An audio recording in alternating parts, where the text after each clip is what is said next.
A young black man goes to a job interview at a major company. The hiring manager, upon seeing him, calls him a dirty and a monkey, stating that the place is not meant for people like him. But then, this happens. From a very young age, Andrew learned what it meant to fight for survival. He was born and raised in a poor neighborhood where opportunities were scarce, and dreams often seemed limited to the harsh realities of everyday life.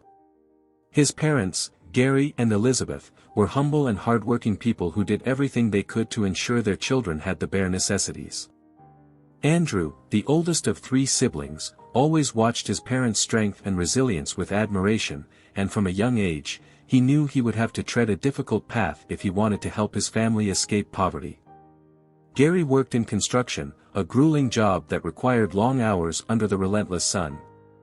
He was a man of few words, but his dedication and sacrifice spoke louder than any speech.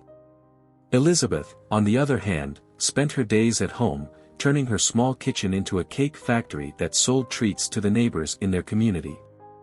Every penny was carefully saved, as life offered no luxuries, only the basics for survival. As the years went by, Andrew grew up watching his parents' determination and began to take on more responsibilities at home. He completed his education with great effort, but despite his dedication, the job market didn't seem to have space for someone like him. Months passed without him finding a decent job, which only increased his frustration. Still, Andrew didn't let himself be completely beaten down. He knew that, no matter how much luck was not on his side, he needed to stay strong. While looking for work, Andrew did what he could to help ease his family's financial struggles. When he wasn't handing out resumes or attending unsuccessful interviews, he was in the kitchen with his mother, learning the craft of cake making. Though it was a simple job, he understood that every effort counted, and the idea of contributing, even in a small way, helped keep a bit of hope alive within him. Even without immediate prospects, Andrew stayed active, assisting his mother and believing that one day the right opportunity would come along. This routine of hard work and uncertainty defined Andrew's life at that moment, but he refused to give up. The hope for a better life, although distant, still burned within him. One afternoon, as Andrew helped his mother organize the cakes for yet another delivery in the neighborhood, the house phone rang, breaking the silence. Elizabeth looked at Andrew, her eyes filled with anticipation, as any call could mean a change in their lives. With his heart racing, Andrew answered the phone. "Hello," Andrew said, trying to hide his nervousness. "Good afternoon, this is Lisa from Vega Solutions. We received your resume and would like to schedule an interview for a position you recently applied for." The voice on the other end sounded impersonal, but for Andrew, those words were filled with hope. "Yes, of course. When would it be?" he asked, trying to stay calm. "We can schedule it for tomorrow at 10 a.m. Please arrive a bit early to check in at the reception." She provided the details as Andrew carefully noted them down, trying to contain his excitement. "Perfect, I'll be there."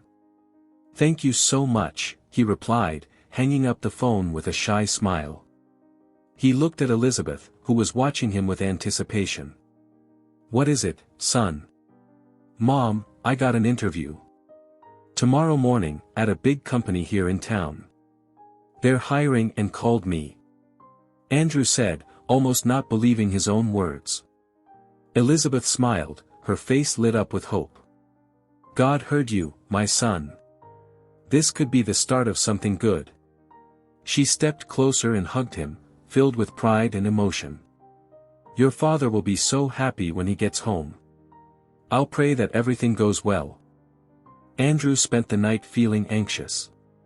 He couldn't stop thinking about the interview. He knew this could be the chance he had been waiting for. For the first time in months, he felt like a door was about to open.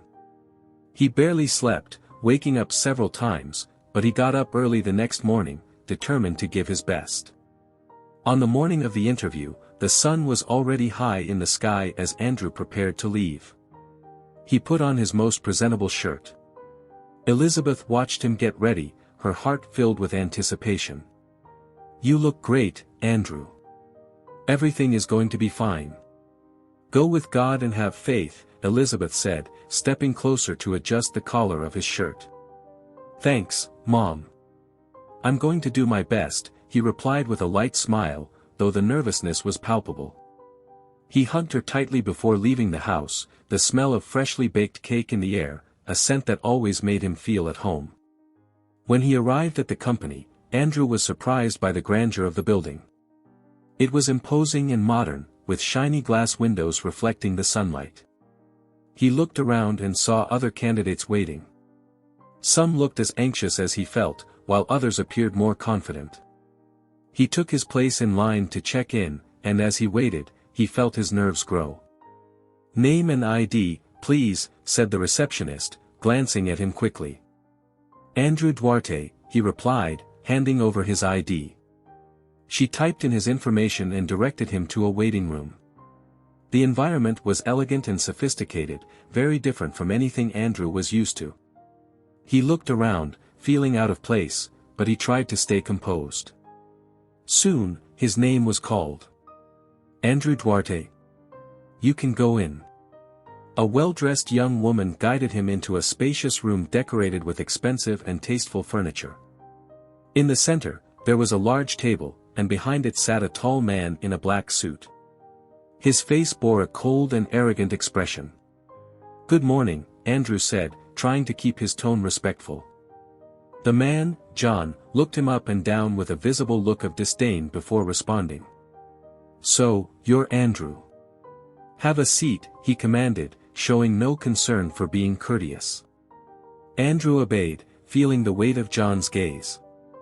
The manager crossed his arms and leaned slightly forward, analyzing Andrew with disdain. "You really think you have any chance here?" John said with a dry laugh, leaning back in his chair and crossing his arms. His tone, initially ironic, seemed to imply a genuine doubt, but his gaze overflowed with arrogance. Andrew swallowed hard. He knew that question carried more weight than it seemed. Still, he tried to maintain his composure. "I believe I do, sir. I have a strong desire to learn and contribute." John raised an eyebrow, pretending to be surprised. "Oh, a desire to learn, is it? And what have you learned so far, kid? What do you do for a living?" "I help my mom with her small business, sir. She bakes cakes to sell in the neighborhood. And while I'm looking for a job, I help her as much as I can," Andrew answered humbly, feeling he was being honest. John laughed again, but this time it was a short, dry laugh. "Cakes? You're telling me you spend your time helping to make cakes?" "Yes, sir," Andrew confirmed, now more unsure, trying to understand where this was going. The manager shook his head with a cynical smile on his lips. "And you think this kind of experience is going to help you here? This company is serious, kid. We're not here to play chef." John paused for a long moment, savoring the situation. "What does your father do, huh? Does he make cakes too?" Andrew felt his heart race at the question but answered calmly. "My dad works in construction, sir. He works very hard every day." John's face transformed into one of absolute disdain. "Construction, of course," he said, with a hint of venom in his voice. "So your dad is a laborer. One of those guys who builds walls, carries bricks, and at the end of the day goes home covered in dust, right?" Andrew nodded slowly, not knowing what to say. He could already feel the tension rising but still held on to the hope that the interview could be conducted with at least a minimum of respect. John leaned forward, resting his elbows on the table, his eyes fixed on Andrew. "Let me ask you something, why don't you do what he does? Why are you here, trying to get a job that clearly isn't for you? You should be on a construction site, carrying cement, just like your dad. That's what you guys do, isn't it?" Andrew felt a knot form in his stomach. John's tone was changing, growing more aggressive with each word. "I believe I can do more, sir. I've been studying, and I'm willing to learn anything that's offered to me." John laughed once more, this time with pure scorn. "Do more? Kid, look at yourself. Do you really think people like you can achieve anything beyond manual labor? What makes you think you can step out of your father's shadow and do something different? You weren't made for that. This job, this place, isn't for people like you. Andrew froze. He knew discrimination existed, but he didn't expect to hear something so direct and cruel. However, he remained silent, trying to suppress the anger that was beginning to swell inside him. John stood up from his chair and slowly walked around the table, as if inspecting Andrew. You people, you're all the same. You think you're so important because you finished school or because you learned to read and write, but deep down, you're still just that, manual laborers. Like your father. Like your mother. What do you want? To be my co-worker. Ha ha, what a joke. Andrew could no longer hold John's gaze. The weight of humiliation was immense, but he knew that if he tried to respond at that moment, his words would be loaded with pain and despair. John continued, now closer, his voice dripping with contempt. You should understand your place. Do you think I'm going to give you a position here just because you dressed nicely and said a few pretty words? Look at you. You should be on a construction site right now, helping your father. That's your destiny, that's what people like you are meant for. Andrew tried to say something, but the words got lost in his throat. His whole body trembled with indignation, but he forced himself to stay calm, knowing that any impulsive response could make the situation even worse.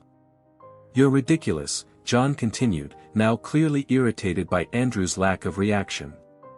You're here trying to be something you'll never be. A black man like you doesn't belong in companies like this. I don't know how they let you in here, but I'll make sure it never happens again. Never again. Andrew felt tears begin to form, but he held them back. He wouldn't give John the pleasure of seeing how much those words hurt him. He stood up, finally resolved to end this situation. Get out, John said, pointing to the door with a rude gesture. Go back to your mediocre life. Who knows, maybe you'll learn to bake a few more cakes or carry some bricks. That's the most you'll achieve. Andrew left the room without looking back, his body heavy with the weight of injustice. John's cruel words echoed in his mind, and as much as he wanted to react, he knew this wasn't the moment. He would need strength to fight against this, but for now, he decided to leave in silence, carrying the pain and humiliation with him. Andrew arrived home with a heavy heart, John's cruel words still echoing in his mind. He walked in through the front door, trying to make no noise, but his mother, Elizabeth, was in the kitchen and immediately noticed his arrival. Andrew, you're back. How was the interview? She asked, her voice filled with hope as she dried her hands on a dish towel. Andrew paused for a moment, looking at the floor. He knew that if he told the truth, the pain in his eyes would hurt his mother even more. So, he decided to spare her the suffering. It went well, Mom. Let's wait and see if they call me, he said, forcing a smile that barely concealed his sadness. Elizabeth sensed that something was wrong. Andrew's demeanor was different. He seemed downcast, but like all mothers who deeply know their children, she decided not to press him. Okay, son. God sees your efforts, I'm sure something good will come. Rest a bit, you must be tired. Yeah, Mom. I'm going to my room, Andrew said, quickly averting his gaze to hide his discomfort. He slowly climbed the stairs, each step feeling heavier than the last. When he reached his room, he closed the door and leaned against it, letting out a long sigh. Frustration consumed him. He felt a tightness in his throat and, for a brief moment, allowed himself to break down. He sat on the bed with his face buried in his hands, and the tears he had held back finally escaped. Humiliation, anger, and injustice bubbled up inside him. Why, he murmured to himself, recalling every racist word John had said. He felt powerless, small in the face of a world that seemed cruel and unjust. But then, an idea began to form in his mind. He couldn't let this slide. It wasn't fair. Andrew knew he had been a victim of a crime, something much bigger than a failed interview.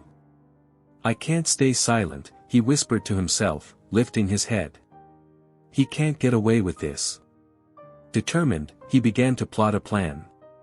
That night, after hours of reflection, Andrew decided that he would seek a lawyer. He might not have physical proof of what happened in the interview room, but he wasn't alone. With the strength of his words and the support of those who believed in him, he knew he could fight for justice. Then he remembered a distant family friend, a lawyer his mother knew, Nicholas Sanchez. He was a man known for fighting for just causes and unafraid to take on big companies. The next day, Andrew picked up the phone and dialed the number his mother had saved for emergencies. "Hello, Andrew. How can I help you?" Nicholas said, his voice warm and welcoming. I need help, Mr. Nicholas. I went to an interview yesterday, and the manager humiliated me in a terrible way. It was racist. He offended me in every possible way and threw me out like I was nothing," Andrew said, his voice trembling with anger and sadness. "I understand. Do you have any kind of proof of what happened? Any audio, video, or witnesses that could help?" Nicholas asked, his tone serious. "This is very serious, Andrew. We need something concrete to take on a company like this." Andrew hesitated, biting his lip. "Unfortunately, no, sir. I don't have anything but my word. He humiliated me privately in the interview room. I wasn't prepared to record anything." Nicholas was silent for a moment, contemplating. "That complicates things, Andrew. But it's not impossible. Your word has value, and we can start with that. Often, cases like this can bring forward other victims. If this manager has a history of racist behavior, others may come forward to corroborate your story. But we need more, something that could force the company to conduct an internal investigation." Andrew thought for a moment and then, with a spark of hope, said, "I can go back there. Maybe I can find something. I don't know. They might have cameras or some record of the interviews." Nicholas sighed but seemed determined. "I don't recommend you go back there directly, Andrew. It could be dangerous and even more humiliating. But we can request an official investigation. Moreover, if he has behaved this way before, we can try to locate former employees or candidates, people who, like you, may have been humiliated and are willing to speak out. Do you think that could work?" Andrew asked, his voice hopeful. "Yes," Nicholas replied firmly. "John may not have left direct evidence with you, but nobody behaves like that just once. People like him have a history of cruelty. Here's what we'll do, I'll reach out to some colleagues to see if there have been any previous complaints against him or the company. In the meantime, you can try to remember any details that might help us. Small gestures, looks, anything that could be a clue." Andrew nodded, even though Nicholas couldn't see him on the phone. "I'll do that. Thank you for believing in me, Mr. Nicholas." Nicholas responded firmly, "We will achieve justice, Andrew. It may not be easy, but you have the truth on your side, and that's already a great start." In the following days, Andrew did exactly what Nicholas recommended. He reflected on every detail of the interview and began to jot down everything he remembered. He also started to discreetly ask around the neighborhood, looking for others who might have had similar experiences. Some responses came, timidly, but he began to realize he wasn't alone. Others had also gone through humiliating situations at that same company. One afternoon, Andrew received a phone call from Nicholas. "Andrew, I have good news. We located a former employee of the company who left because of John's behavior. He has reported other incidents of racism and discrimination within the company. This could be the missing piece to strengthen your case. I'm going to summon this former employee to help us." Andrew felt a wave of hope flood his chest. "That's great, Mr. Nicholas. Finally, it seems like things are moving forward." "Exactly," said Nicholas. "Now, get ready. We're going to push the company to take responsibility for this. The next step is to take this case to court. On the morning of the trial, Andrew was tense. The courtroom felt cold and intimidating. Nicholas was by his side, his expression serious but confident. "Are you ready, Andrew?" Nicholas asked, placing a hand on the young man's shoulder.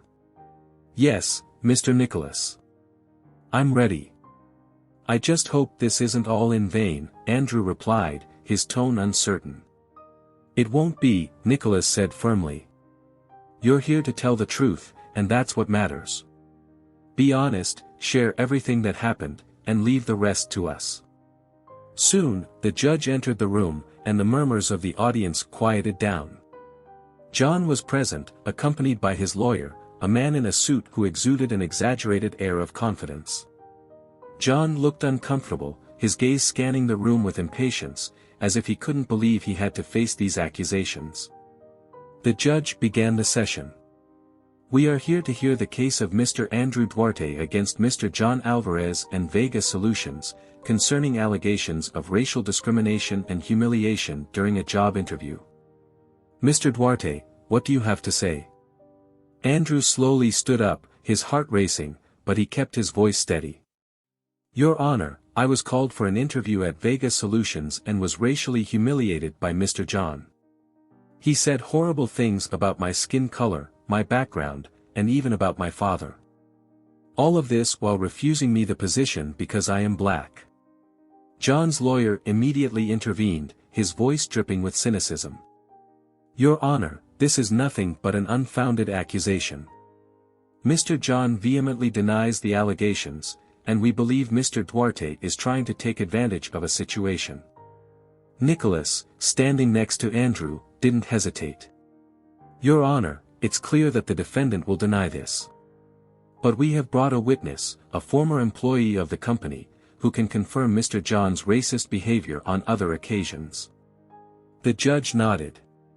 "The witness may approach." A middle-aged man named Brandon walked to the center of the room. His face was etched with the marks of time and the emotional toll of having faced the same kind of injustice. He glanced briefly at Andrew before beginning his testimony. "I worked at Vega Solutions for over 5 years, and unfortunately, I can confirm that Mr. John has a history of racial discrimination. I have witnessed several instances where he used racist and degrading language with black candidates and employees. I myself was a victim of similar insults, but I never had the courage to report him until now," Brandon said, his voice filled with sincerity. The judge, taking notes, looked at John, who appeared more restless than before. "Mr. Alvarez, what do you have to say about these new allegations?" John stood up, trying to appear indignant. "Your Honor, this is a conspiracy. This boy is trying to tarnish my reputation and that of the company. I have never treated anyone this way. These are lies concocted to harm me." Nicholas quickly interjected. "Your Honor, not only do we have Mr. Brandon's testimony, but we also have accounts from other former employees who refuse to appear for fear of retaliation. The pattern of behavior is clear and undeniable." John's lawyer tried once more to deflect attention. "Your Honor, we are dealing with subjective accusations based solely on words. There are no recordings, and anyone can say whatever they want in a courtroom." Andrew, who had remained silent until now, felt the need to speak up once more. "Your Honor, I'm not here for revenge. I'm here because I want justice. I want this to end, not just for myself but for everyone who has gone through or may go through something similar. I don't have concrete proof, but I have the truth on my side, and I know many people have suffered at the hands of this man." The judge looked at Andrew, his expression neutral but with a gaze that seemed to absorb every word spoken by the young man. "I understand, Mr. Duarte. The court will take into consideration all testimonies presented today." After a brief recess, the judge returned with a decisive tone. "After analyzing the testimonies and the indirect evidence, the court recognizes that there are strong indications of racial discrimination on the part of Mr. John Alvarez. Although the lack of material evidence complicates a more severe conviction, Vega Solutions will be required to conduct a thorough internal investigation and pay damages to Mr. Duarte, as well as provide mandatory diversity and inclusion training for its employees. As for Mr. John Alvarez, he will be monitored for future occurrences. John, stunned, erupted in a fit of rage. This is absurd. I am innocent. These people just want easy money, that's all. The judge struck the gavel, signaling the end of the session. Order in the court. The decision is made. Andrew left the courthouse with Nicholas by his side. Outside, Brandon was waiting for him with a handshake and a look of solidarity. You were brave, Andrew. Not everyone has that kind of courage. Andrew smiled, though he still felt the weight of the battle.